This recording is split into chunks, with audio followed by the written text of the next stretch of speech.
"You're not even half the worker my trainee is," my boss said.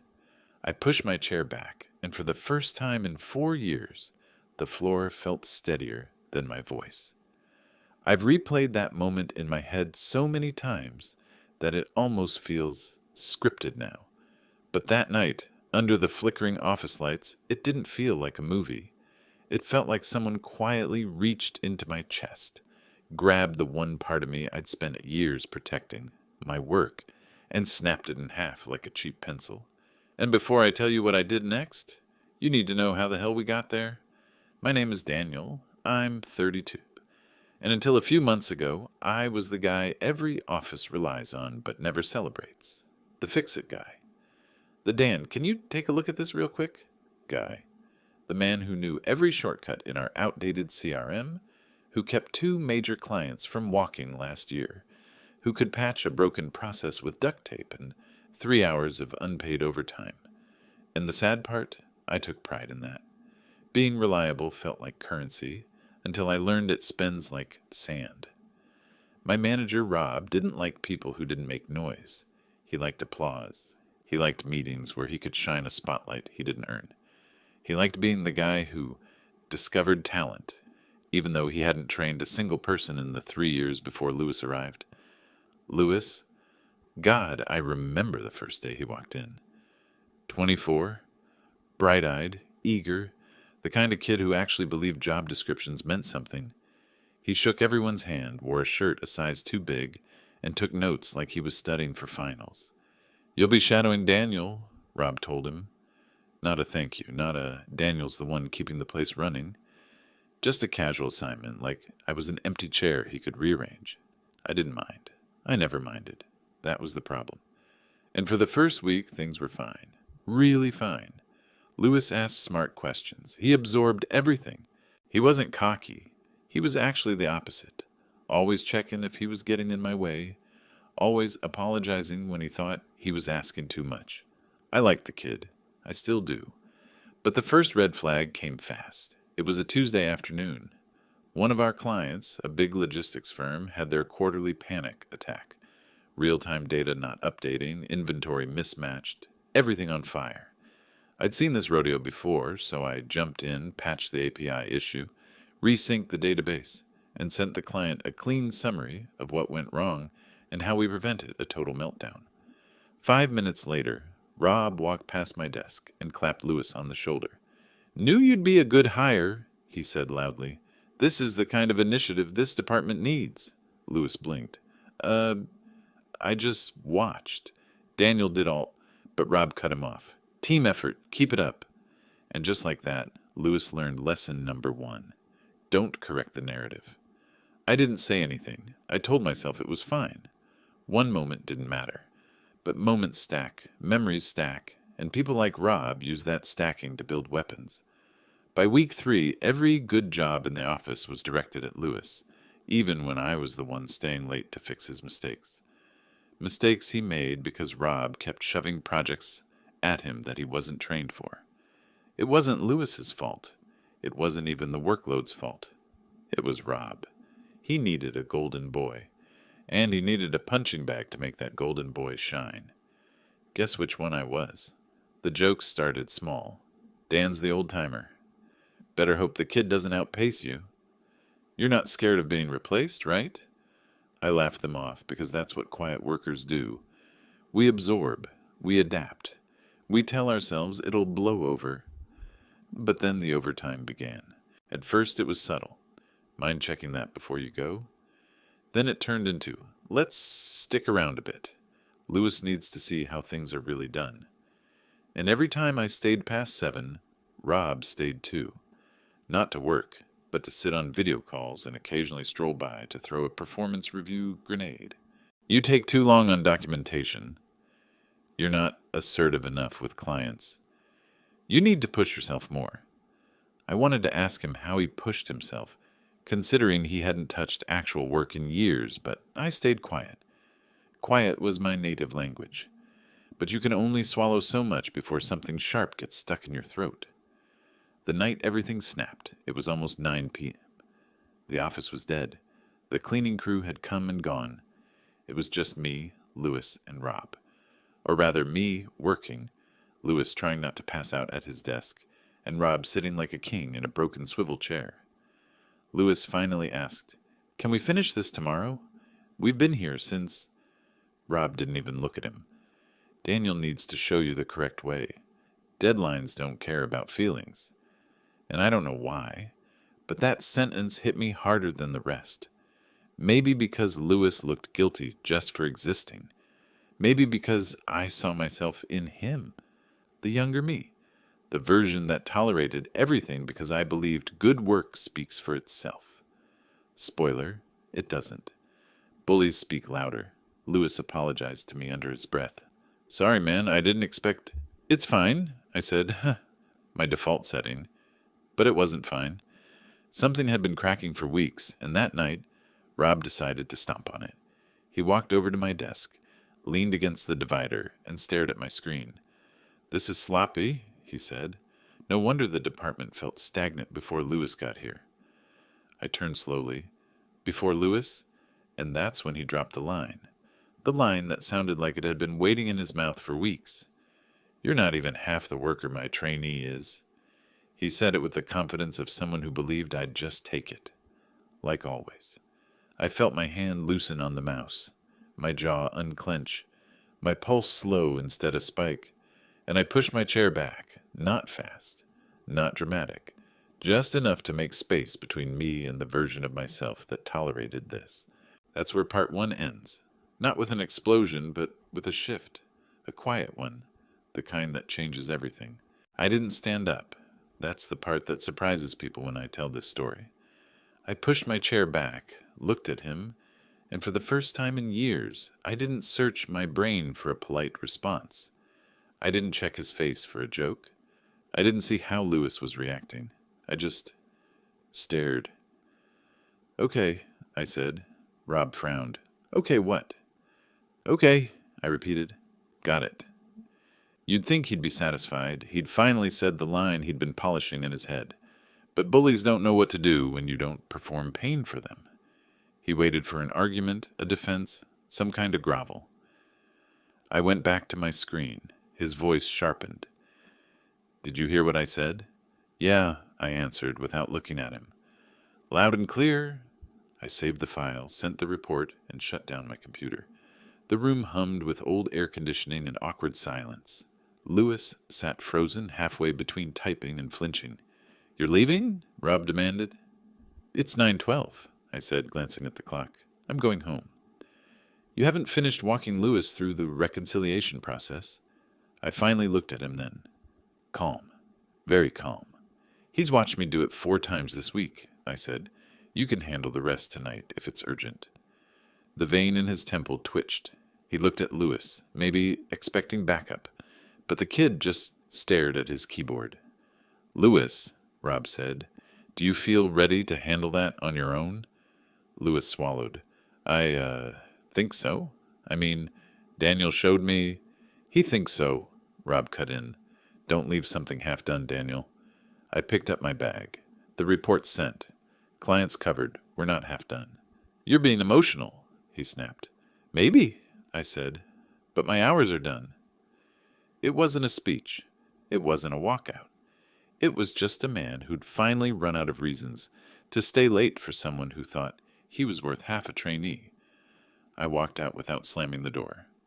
That was my first quiet win. At home, the apartment looked exactly the same, but it felt different. The pile of mail on the counter. The plant dying in the corner because I kept forgetting to water it. The old couch with the dent in the spot where I usually collapsed and scrolled through my phone until sleep clawed me under. I didn't sit down.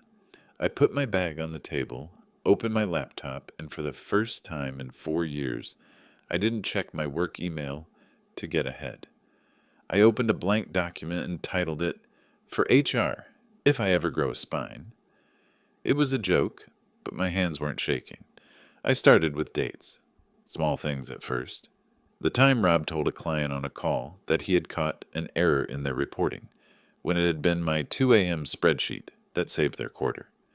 The time he forgot to mention my name in the slide deck we built for the regional director and called it A formatting accident.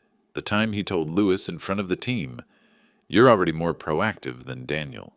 After I spent the weekend rebuilding the workflow so Lewis wouldn't drown on Monday, I wrote down names of witnesses, subject lines, anything that might matter if I ever stopped joking and actually hit send. As I typed, I realized how much I'd been carrying that I'd never admitted to myself. I'd narrated it all as, "That's just how he is," or "It's not worth making trouble." Seeing it in black and white made it look like something else. It looked like a pattern. Around midnight, my phone buzzed. A text from Lewis. "Hey, you get home okay?" I stared at it for a second. Most trainees wouldn't text their senior outside work. It told me a lot about how uncomfortable that evening had made him. "Yeah. You?" "Yeah. Sorry about what he said. That was messed up." I started to type, "It's fine," then deleted it. "It's not fine. But thanks for saying that." 3 dots. Disappeared. 3 dots again. He's been comparing us a lot when we're not around. I don't like it. Just wanted I to know I see it. I leaned back in my chair. That sentence did something to me that Rob's never could. It made me feel seen and old at the same time. "None of that is on you. Get some sleep." "You too, man." I closed the chat and went back to the document. I added a new section, Impact. Extra hours. Projects saved. The times I covered for his mistakes because I didn't want the team punished for his ego.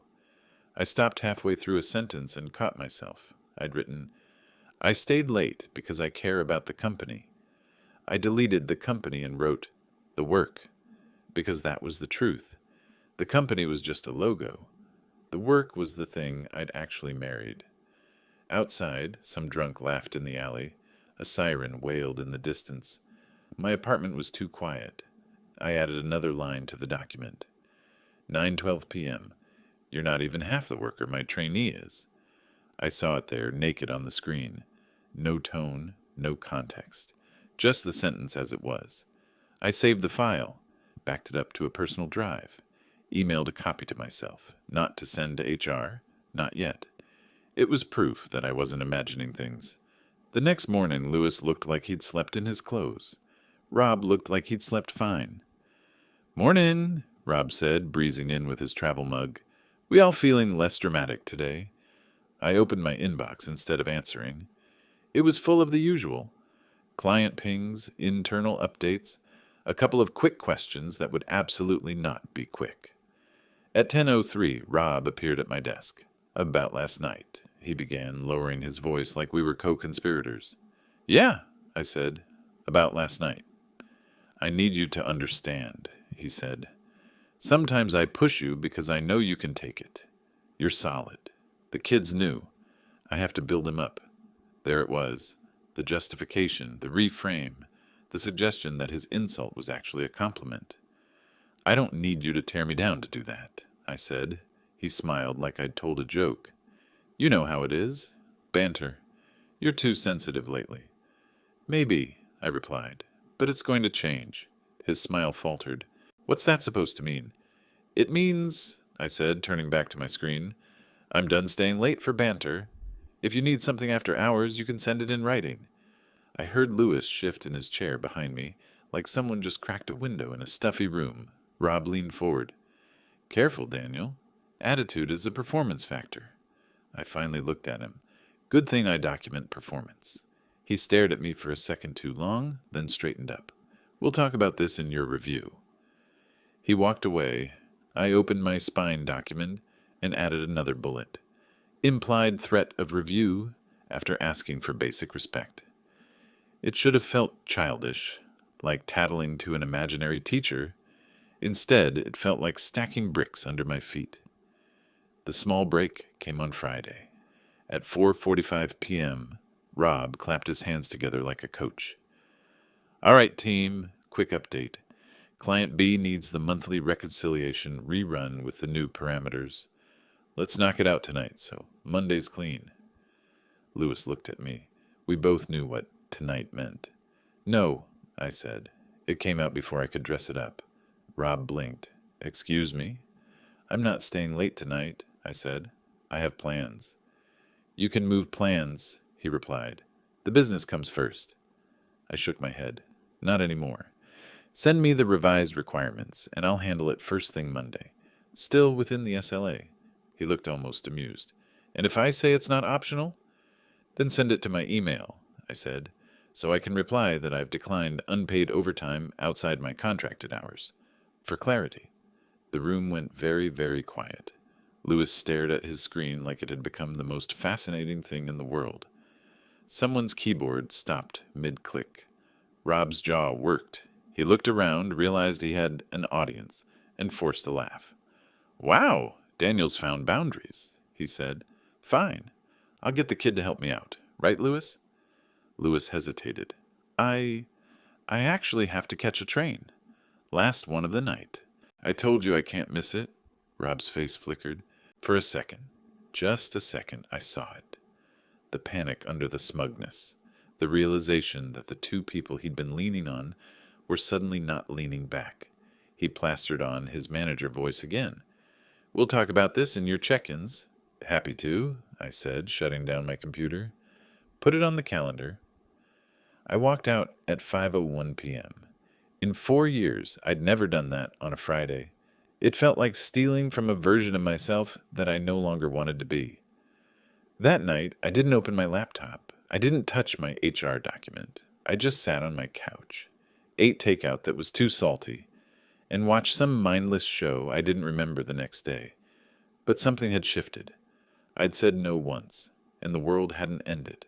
My badge still worked in the morning, my paycheck still hit, and I had no idea that the next no I said would cost my boss a whole lot more than a free evening. I didn't jump straight into revenge. I didn't even think about revenge at first. What I thought about was sleep, the kind you get when your brain finally stops rehearsing arguments you'll never say out loud. After that Friday, something in me loosened. I wasn't healed, but I wasn't bracing anymore. And that tiny change, that refusal to keep bending, it was enough for everything else to start shifting too. By Monday morning, Rob was already waiting. Daniel, he said, tapping his knuckles on my desk like he owned the wood, we need to discuss your sudden boundaries. I didn't look up from my screen. Schedule a meeting. His mouth tightened. I'm your manager. I don't need to schedule. Schedule it, I repeated, still typing. Or email your notes. He stood there for a few seconds, radiating the kind of frustration only a man who's lost control feels. He finally walked off, cursing under his breath. I added a new bullet to my document. Manager refuses to schedule performance-related discussions in writing. Lewis walked by on his way to refill his water bottle. He slowed down.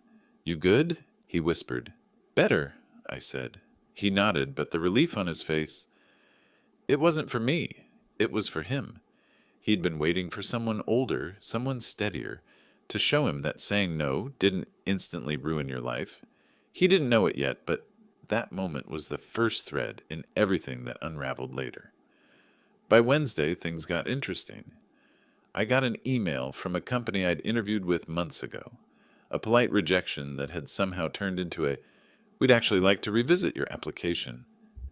It wasn't a promise, but it was a door I hadn't knocked on in a long time because I was too busy holding up the ceiling in a place where no one noticed. I stared at the email longer than I should have. Not excited, just tired. The kind of tired that makes starting over feel like oxygen. I didn't reply yet, but the thought lodged itself behind my ribs. Thursday afternoon, everything cracked. Rob stormed out of a client call, slammed his headset on the desk, and pointed at me like I'd broken his childhood toy. Did you forget to update the shipping matrix? He snapped. Client says numbers are off by 2 days. I opened the shared sheet. The update was there, time-stamped, by me, on Monday. I updated it, I said. He grabbed the mouse, scrolled wildly, then froze. Then why? Lewis cleared his throat. I think you opened last month's sheet. The link you sent the client yesterday was wrong. Rob turned on him with that same heat he'd used on me for months. Are you saying I made a mistake? Lewis swallowed. No, I'm saying the link The link was fine, Rob snapped.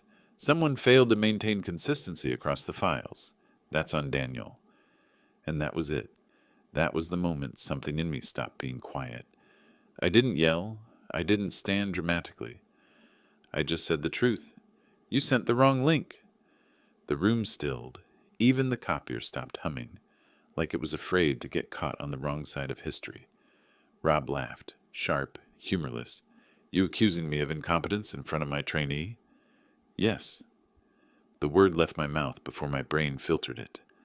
Lewis looked at me like I'd touched fire with my bare hand. Rob stepped closer. Careful. This goes on your review. I opened my inbox, then put it in writing. He didn't.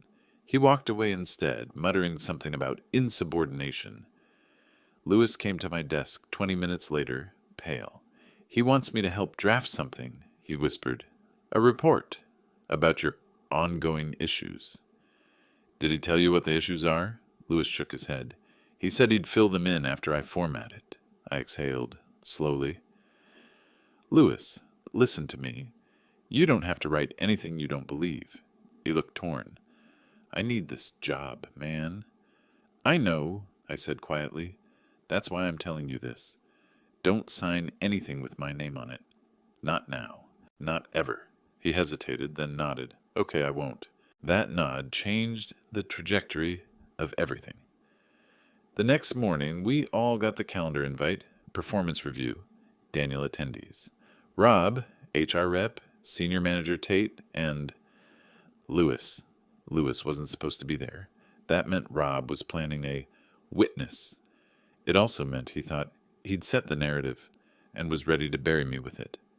I felt a familiar fear rise in my chest. The fear of being cornered, misunderstood, outnumbered. But then something else rose with it. Something steadier. Something cold. I opened my spine document. I added dates, times, screenshots, email chains, everything that showed who actually did the work, who actually made the mistakes, and who had been rewriting the story for months. And then for the first time, I forwarded the document to my personal email with a new subject line for tomorrow. The meeting room was too bright when I walked in. Corporate bright, the kind of light that makes you hyper-aware of every breath. Lewis sat stiffly, hands in his lap. Tate, the senior manager, looked bored. HR wore that careful face people practice in mirrors. Rob smiled at me, that tight, practiced smile he used with executives. Daniel, he said, glad you're here. Let's talk about performance. And I thought, yes, let's. He began with a speech, a long one, about concerns regarding initiative, declining attitude, difficulties collaborating, and several instances where deliverables were mishandled. He spoke like a man presenting a flawless case, like he truly believed I'd sit there, absorbing blame like a sponge, the way I always had, and maybe I would have. Once, but not now. When he finished, he sat back, hands folded. HR agrees we should consider a performance improvement plan. Tate nodded mechanically. HR opened her folder. Lewis looked sick. I opened my laptop. I'd like to present my perspective, I said, calm as ice. Rob smirked. Of course. I emailed the document to all 4 people in the room. You'll find I didn't look back when I left that room.